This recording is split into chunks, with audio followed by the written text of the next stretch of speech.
اپنے بیٹوں کی شادی میں یہ سب مکرو پڑے میں تلاشے، یہ سب سے بڑا ظالمانہ جملہ ہے۔ کون سا جملہ؟ کہتے ہیں کہ لڑکا کیا کرتا ہے، نوکری میں ہے کہ نہیں، پیسے والے ہے کہ نہیں، زمین ہے کہ نہیں۔ نبی کے دور میں صحابہ کرام یہ سب نہیں دیکھتے تھے، پوچھتے تھے لڑکا دیندار ہے کہ نہیں، لڑکا شراب تو نہیں پیتا ہے، لڑکا بے نمازی تو نہیں ہے، لڑکا شریعت کے خلاف تو نہیں ہے۔ اگر شریعت کے مطابق ہے تو قریب سے قریب لڑکے سے شادی کرا دیا جاتا۔ میرے بھائیوں، اگر آپ کالے کلوٹ اور منہ میں چیچک کے داغ والی لڑکیوں سے شادی نہیں کرو گے، اپنے بیٹا کی شادی نہیں کراؤ گے، تو کن کے ساتھ بھاگنے کے لیے اس کو چھوڑ رہے ہو؟ غیر قوموں کے ساتھ، پولیس کے ساتھ، غیروں کے ساتھ بھاگنے کے لیے مجبور کر رہے ہیں۔ اس لیے میرے نوجوان دوستوں، عزم کرنا کہ میں خوبصورت ہوں، پیسہ والا ہوں، لیکن ایک کالی لڑکی سے اگر وہ بیٹھی ہے، شادی نہیں ہو رہی ہے، سب دیکھ کے چلا جا رہا ہے چھانٹ کر، میں ان سے شادی کر کے دکھاؤں، یقیناً اللہ تبارک و تعالیٰ آپ کی دین دنیا دونوں چیزوں میں برکت عطا فرمائے گا۔ میرے بھائیوں، دوستوں، بزرگوں، میں آپ اپنی بہنوں سے گزارش کرتا ہوں کہ مذہب اسلام نے درجنوں اعتبار سے آپ کو میری مائیں اونچا مقام مذہب اسلام نے دیا ہے۔ اتنا اونچا مقام دنیا میں کسی دھرم نے نہیں دیا ہے۔ اس لیے آپ کو ہر حال میں یہ کہنا چاہیے، یہ حدیث پڑھنی چاہیے کہ ہم اللہ کو اللہ مان کے راضی ہے، اور دین مذہب اسلام کو دین پا کر کے خوش ہے، راضی ہے، محمد کو رسول پا کے خوش ہے۔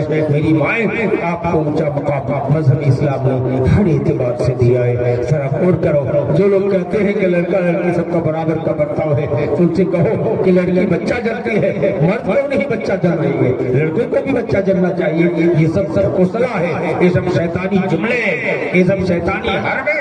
آج کہہ رہی ہے سرکار کی بیٹی پڑھاؤ، بیٹی بچاؤ۔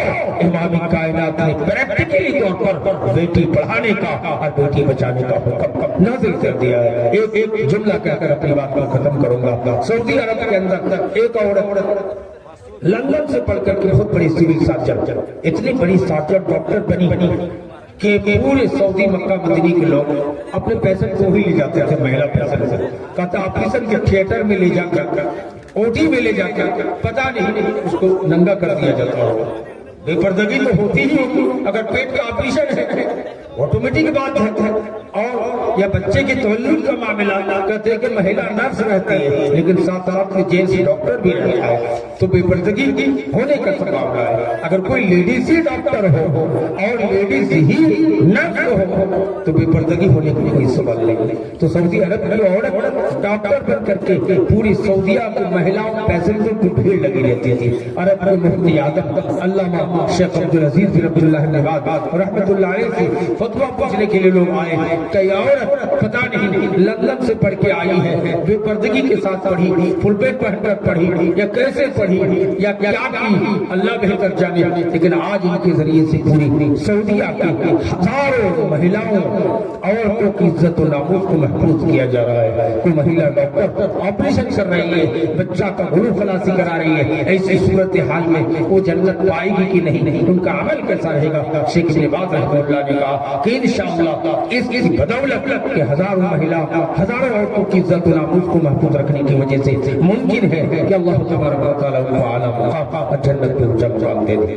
اس فتوے سے یہ ثابت ہوا شیخ ابن باز رحمہ اللہ کے جملے سے کہ ہم بھی مہیلاؤں کو، اپنی بیٹیوں کو پڑھا کر ڈاکٹر بنا سکتے ہیں، اپنی بیٹیوں کو بڑے سے بڑے نوکری دلا سکتے ہیں، لیکن پردے کے دائرے میں، اسلام کے دائرے میں اپنے بچوں کو سائنٹسٹ بنا سکتے ہیں، لیکن پردے اور اسلام کو ملحوظ رکھتے ہیں۔ نہیں تو ہمارا حال اندلس کے مسلمانوں کی طرح تو ہوگا۔ وہاں مسلمان بڑے بڑے سائنٹسٹ تھے، بڑے بڑے ویگیانک والے تھے، لیکن اسلام کو چھوڑ دیا تھا، رب نے ان کو گاجر پوری کی طرح کٹوا دیا۔ اس لیے میری بھائی، دین کے ساتھ ساتھ ہم دنیا کے ساتھ ساتھ ہم کو دین کو بھی مضبوط رکھنا ہوگا، اور کوشش کریں کہ اپنے بچوں کو بڑی سی بڑے نوکری دلائیں۔ ابھی شرشابادی میں بہت سے لوگ ہیں جو اپنے بچوں کو زمین بیچے پڑھا کر ڈی ایم بنا دیا، یہ سب بنا دیا۔ یہ ضرورت ہے کہ ہمارا بچہ ڈی ایم بنے، ہمارا بچہ ایس پی بنے، ہمارا بچہ داروغہ بنے، ہمارے بچہ